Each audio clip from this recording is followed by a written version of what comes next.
Quand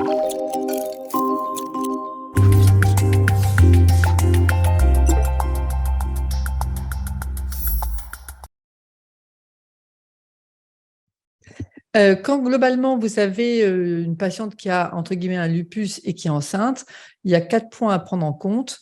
Ça clarifie beaucoup les choses de réfléchir comme ça, je pense. Le lupus, vous allez voir, c'est finalement assez simple.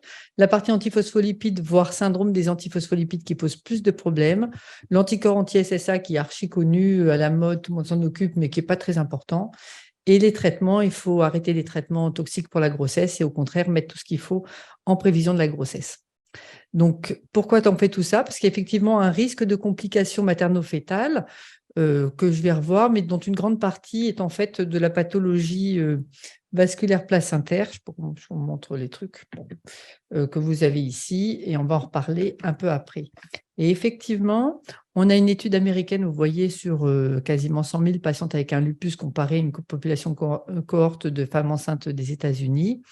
Et qu'est-ce qu'on voit là? Vous voyez en haut à gauche que la maternelle a bien diminué, mais reste très supérieure à la population générale.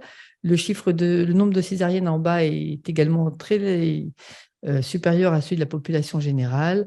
Les morts fœtales ont bien diminué, mais très au-dessus de la population générale. Il y a encore un risque de prééclampsie très important. On parle ici de lupus, mais en fait, je pense que là-dedans, il y a beaucoup de syndrome des antiphospholipides, mais les bases de données ne nous permettent pas de bien différencier ça.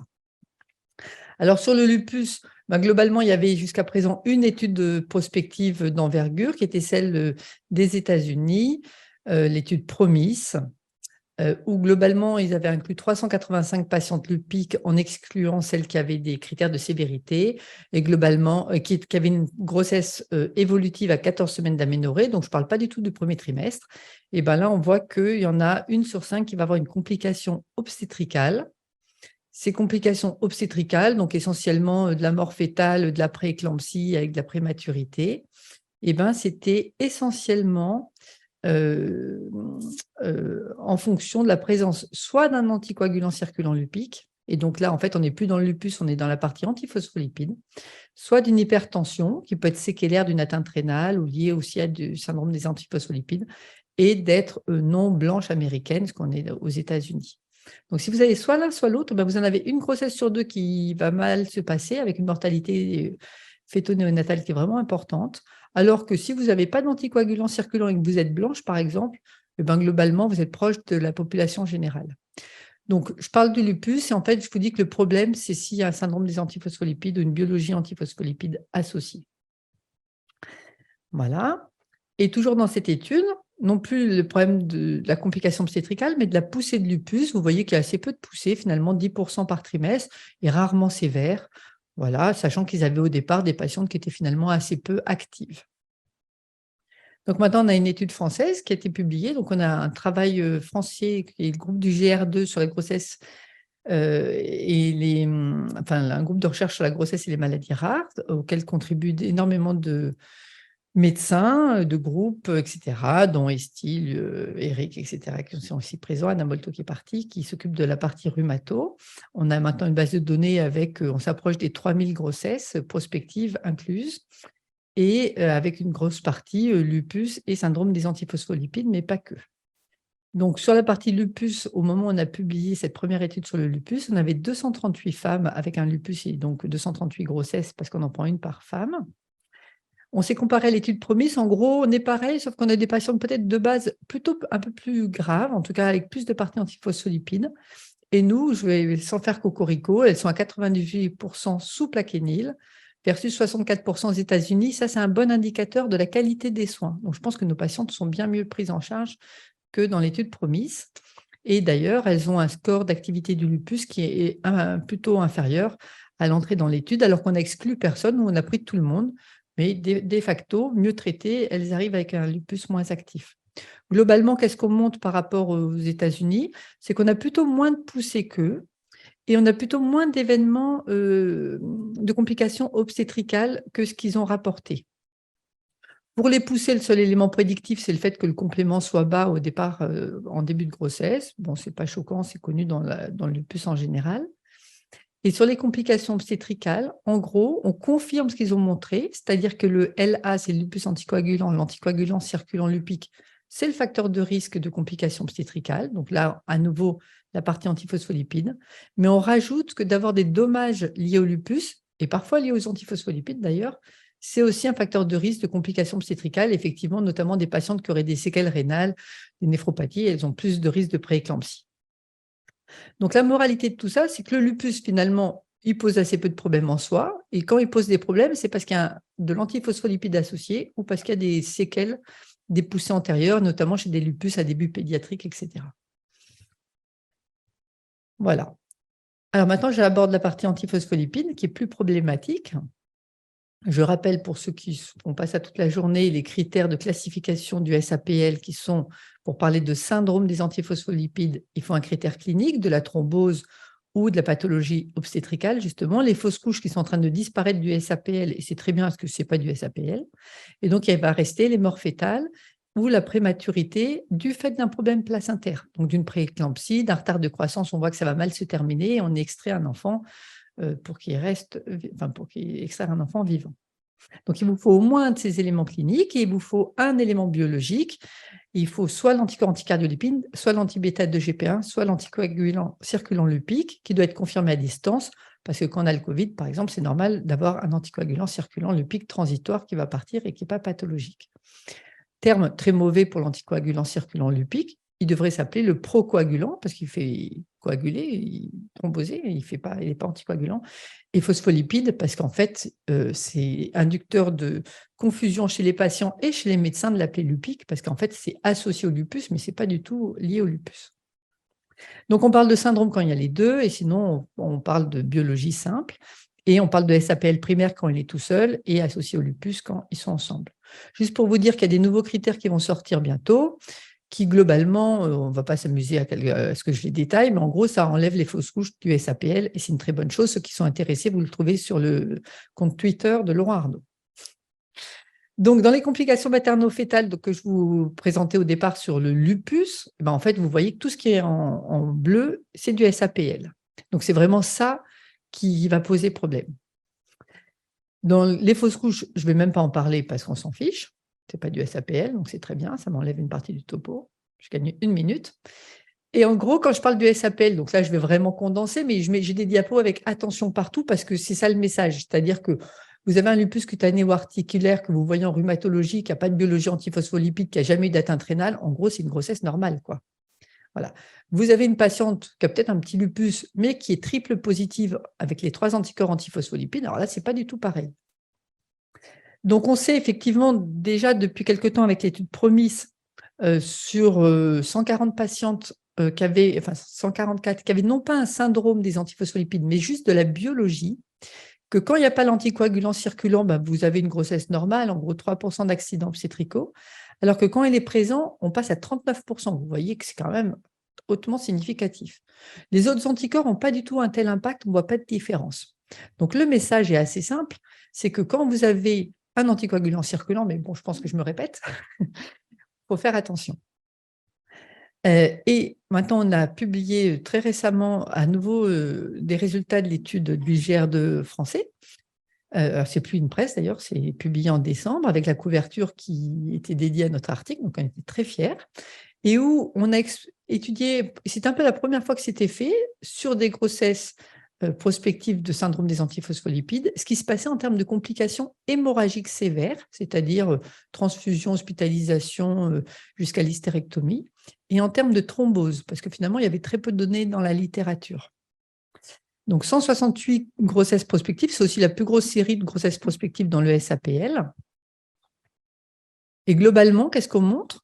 C'est qu'on a quand même 10% de patientes qui font soit une thrombose, soit une hémorragie sévère. Donc, je ne parle pas de la petite hémorragie du postpartum, je parle du truc qui est quand même 2 complications qui sont à risque potentiellement maternel vital. Là-dedans, il y a une partie qui est de la thrombose, donc il y avait 4%, c'était des complications thrombotiques. Et qu'est-ce qui nous prédit ce risque ? C'était essentiellement le fait d'avoir un anticoagulant circulant, à nouveau, et le fait de faire une insuffisance placentaire. Donc, c'est des femmes, elles font la prééclampsie ou le HELP, elles accouchent, et puis derrière, ça ne va pas bien, elles thrombosent, elles font, notamment, il y en avait 2, un syndrome catastrophique des antiphospholipides qui est de la microthrombose partout. Bon, je n'ai pas le temps d'en parler, mais qui est parfois méconnu par les docteurs et qui est à risque vital évidemment très important. Et puis, il y avait aussi des complications hémorragiques sévères. Et là, c'était notamment à nouveau l'anticoagulant circulant lupique, le fait de faire une insuffisance placentaire parce qu'elles accouchent, elles sont en urgence, elles sont encore sous aspirine, Lovenox, etc. Et elles saignent. Et souvent, deux femmes avaient à la fois la thrombose et l'hémorragie sévère. Et effectivement, il y a 2 patientes qui ont présenté ça, ce type de lésion.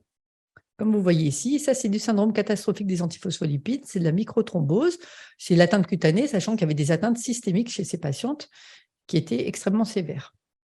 Et ici, vous avez également un exemple d'atteinte cutanée de syndrome catastrophique des antiphospholipides avec des hémorragies sous-inguinales en flammèche, terme qui n'est pas très bon, parce que c'est de la thrombose. Vous avez des exemples ici. Et là, indépendamment de la grossesse, on vient de rapporter 65, l'étude de l'atteinte cutanée chez 65 patients avec un CAPS qui avaient tous une atteinte cutanée dans cette étude. Et notamment, on a décrit pour la première fois ce type d'atteinte, dont celle-ci qui est survenue chez une femme en prépartum. Et donc, c'est l'ischémie, on apprend tous à l'école, enfin à la fac, que c'est blanc et froid. Et bien, en fait, dans le CAPS, c'est rouge et chaud, parce que c'est de la microthrombose. Et donc ça, je peux vous dire que quand une femme enceinte débarque à 38 semaines en vous disant « j'ai mal aux mains », et que les mains sont rouges et chaudes, ou pareil sur les pieds, ça ne fait pas tilter trop les docteurs. Ça part sur d'allergie et tout, et ça a le temps du coup de se dégrader, de donner, cette patiente, il y a 1 semaine d'errance diagnostique, et au bout d'1 semaine, il y a le diagnostic de CAPS qui a été fait, et du coup, dans l'intervalle, elle a fait l'atteinte cardiaque, rénale, etc. Donc, il faut savoir que ça existe, c'est pour ça que je vous présente cette diapo. L'anti-SSA, donc ça, il y a toujours des pages et des pages là-dessus. Enfin, dès qu'on lit sur la grossesse, on lit beaucoup là-dessus. Bon, c'est rigolo, c'est intéressant, physiopathologiquement aussi, mais c'est quand même pas un problème clinique. En tout cas, c'est pas le problème majeur. Donc, le lupus néonatal, encore un terme qui n'est pas très bon, ni le bébé ni la maman en général n'ont de lupus, mais bon, ça s'appelle comme ça. C'est lié à l'anticorps anti-SSA maternel qui passe comme tous les anticorps et qui va donner, dans ce cas précis, une atteinte cutanée. Je vais vous montrer quelques photos. Et puis, essentiellement cardiaque. Le reste, on oublie. Donc, un exemple d'atteinte cutanée, c'est typiquement présent à la naissance ou après photothérapie ou en tout cas dans les premières semaines de vie, typiquement au niveau du visage. Et en périorbitaire, là, c'est vraiment une caricature ici, ou ici, une atteinte un peu plus modérée, ou ici. Et en fait, ça ressemble à du lupus cutané subaigu du patient lupique adulte, qui, je vous rappelle, est également lié à l'anticorps anti-SSA. Voilà. Donc, c'est l'atteinte cutanée annulaire ici absolument typique. Juste cet article pour dire qu'on a des éléments pour penser que si la maman est sous plaquenil, l'hydroxychloroquine, en fait, le bébé va faire moins de lupus néonatal cutané, ou s'il le fait, il le fera plus tard, puisqu'il est encore exposé à la naissance par le passage transplacentaire de l'hydroxychloroquine. Bon. L'atteinte cutanée, elle va partir, c'est une curiosité médicale voilà, qui est amusante, on va dire, mais ça n'a pas de conséquences. L'atteinte cardiaque, elle est plus grave puisqu'elle va être définitive. Elle est en général diagnostiquée en pratique, c'est des patientes qui sont asymptomatiques ou peu symptomatiques, personne n'a jamais été leur faire de bilan. La femme enceinte fait son écho à 12 semaines comme tout le monde, à 22 semaines comme tout le monde, et à 22 semaines, là, on tilte parce qu'effectivement, il y a une bradycardie avec un rythme ventriculaire ici, vous voyez, qui est très bas, alors qu'il devrait être à 135 comme chez un fœtus, et avec une dissociation complète. Donc, en même temps, on lui fait la biologie, l'anticorps anti-SSA qui revient positive, elle voit le cardiopédiatre, et voilà. C'est ça l'histoire. Je ne vais pas parler du traitement curatif. Sur le traitement préventif, on a des éléments pour penser, ça citait l'association des registres américains et français notamment, qui montraient que le fait d'être sous hydroxychloroquine chez la mère pendant la grossesse prévenait peut-être le bloc auriculo-ventriculaire. Et effectivement, il y a eu ensuite derrière, mais je n'ai pas le temps non plus, une étude américaine mais qui n'a pas de groupe contrôle, donc le contrôle est historique, donc je reste encore très prudente, mais qui semble montrer que l'hydroxychloroquine réduit le risque de récidive du BAV. Le risque de base, c'est 1%, mais quand une femme a déjà eu un enfant avec BAV, le risque de récidive, on est plutôt à 15-20%, et dans cette étude sous plaquenil, on est en dessous de 10%. Voilà. Alors ça, c'est la surveillance. Bon, c'est surtout intéressant pour quand il y a un public d'obstétriciens, mais enfin, vous prescrivez quand même peut-être ça, donc je le fais. Donc actuellement, on recommande de faire des échos quand la maman a un anticorps anti-SSA. Donc on dit faisons des échos pour dépister le BAV. En pratique, ce qui est recommandé, c'est de faire une écho tous les 15 jours. Et ça, c'est un truc qui est vraiment bien connu. Tout le monde le fait partout. Il y a, je ne sais pas combien de centaines de milliers, enfin peut-être pas, mais enfin, il y a beaucoup d'échos qui sont faites pour ça en France chaque année. Voilà, donc tout ça pour trouver 1% de BAV. En général, on le trouve de toute façon vers 22 semaines. De toute façon, on aurait fait une écho à 22 semaines, donc on l'aurait trouvé. Et puis, qu'est-ce qu'on va faire? Avant, traiter par corticoïdes fluorés, on a montré que ça ne permettait pas de réduire le BAV, ni d'améliorer la survie, ni de réduire les complications tardives, ni d'empêcher les pacemakers, ni rien du tout, et que ça avait des effets secondaires. Donc, vous prenez 100 patientes qui ont un BAV, vous faites donc 500 échographies, vous trouvez un BAV que vous auriez trouvé et pour lequel vous ne faites rien. Donc, ce dogme, qui est très, très connu et très répandu, je pense, doit être fortement remis en question. Ce qui a été d'autant plus que la majorité des femmes, vous avez ici au moment du BAV, la majorité des femmes, ici, les 3/4 n'ont aucune pathologie auto-immune connue, et les autres, elles en ont une qu'on diagnostique en général au moment du BAV, c'est-à-dire que l'immense majorité, en fait, on ne sait pas qu'elles ont le SSA, donc de toute façon, avec toutes vos échos, vous dépistez qu'un tout petit bout des BAV qui vont survenir. Donc, au niveau des recommandations européennes de l'EULAR, on a dit qu'il ne fallait faire des échos que si on suspectait une dysrythmie ou une myocardite. Vous allez me dire comment suspecter une myocardite sans faire une écho, je ne sais pas. Mais bon, c'est ça qu'on a marqué, mais du coup, il n'y en est plus obligé de les faire. Et puis, on a pareil écrit un point de vue dans le Lancet Rhumatologie qui reprend ça. Donc, je pense en tout cas que vous pouvez désescalader tranquillement sur ces surveillances pour ne pas emboliser les échocardiographies surtout. Et pour terminer, les traitements. Donc, les traitements, vous avez les recommandations de l'EULAR sur ce qu'on peut utiliser pendant la grossesse. Elles sont en train d'être actualisées. Donc, bientôt, vous aurez des choses actualisées pour vos biothérapies, notamment les rhumatos. Vous êtes très concernés par ça. Nous, c'est ça pour l'hydroxychloroquine. Vous avez bien sûr le site du CRAT que tout le monde connaît, qui est extrêmement bien fait, où vous trouvez toutes les réponses à vos questions. Vous savez qu'en tout cas, dans le lupus, nous, ce qui nous intéresse, ces médicaments-là, on peut les utiliser, je vais revenir vite fait, et que d'autres sont contre-indiqués, ils doivent bien sûr être arrêtés pour certains avant la grossesse, pour d'autres dès la grossesse connue. Vous savez aussi, ça c'est quand même important de le dire aux patientes, c'est que sur tous les médicaments à peu près, il est inscrit aspégique, enfin, il est inscrit truc-muche plus grossesse égale interdit ou danger, ça dépend. Et l'aspirine 100 mg, qui a quand même permis à plein de bébés de naître vivants en bonne santé, il y a ce truc-là qui est marqué. Pareil sur l'hydroxychloroquine et tout le reste. Donc, en pratique, comment on fait? On regarde s'il y a des contre-indications. À part les dommages sévères, il y en a finalement très peu. On regarde les 3 et 4 cases que je vous ai montrés. On vaccine, le Covid, c'est très important, la grippe, etc. La coqueluche, maintenant, on le faisait avant, maintenant on le fait au 3e trimestre, c'est mieux. On adapte les traitements, on arrête ce qu'il faut arrêter. On collabore bien sûr avec les obstétriciens. Pour la grossesse, en gros, pour le lupus, pardon, on essaye d'avoir un lupus peu actif avant la grossesse, c'est la condition pour que tout se passe très bien. Le délai d'inactivité peut se discuter. Toutes les patientes doivent être sous hydroxychloroquine. On le dose une fois pour vérifier qu'elles le prennent, une fois au minimum. Les corticoïdes, c'est comme les antibiotiques, ce n'est pas automatique. Et on essaye de ne pas en donner trop. 5 mg, c'est parfait quand il y en a besoin. L'immunosuppresseur, on a le choix, notamment azatioprine ou tacrolimus, c'est les deux les plus utilisés. Et dès qu'il y a des dommages ou un antécédent d'atteinte rénale, on va rajouter de l'aspirine pour éviter le risque de prééclampsie. S'il y a un syndrome des antiphospholipides, globalement, il faut que je me dépêche un petit peu, j'ai presque fini. S'il y a un syndrome des antiphospholipides avec thrombose, c'est des patientes qui sont au long cours sous AVK.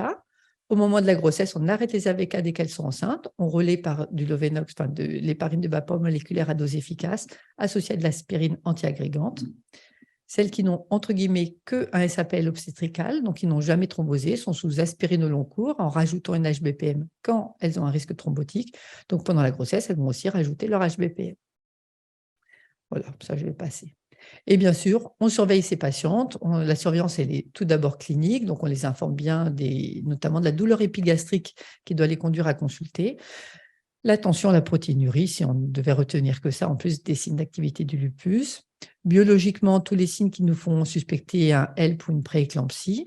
Et de plus en plus, on fait le ratio SFLT1 sur PLGF, qui a une excellente valeur prédictive négative sur le risque de prééclampsie dans les semaines qui suivent. Et des échographies, celles pour la croissance, ça c'est important, les Doppler pour vérifier que la circulation se fait bien, mais celle pour le SSA, vous avez compris que je ne pense pas que c'est très important. Voilà, avec une surveillance multidisciplinaire et j'ai fini. Merci.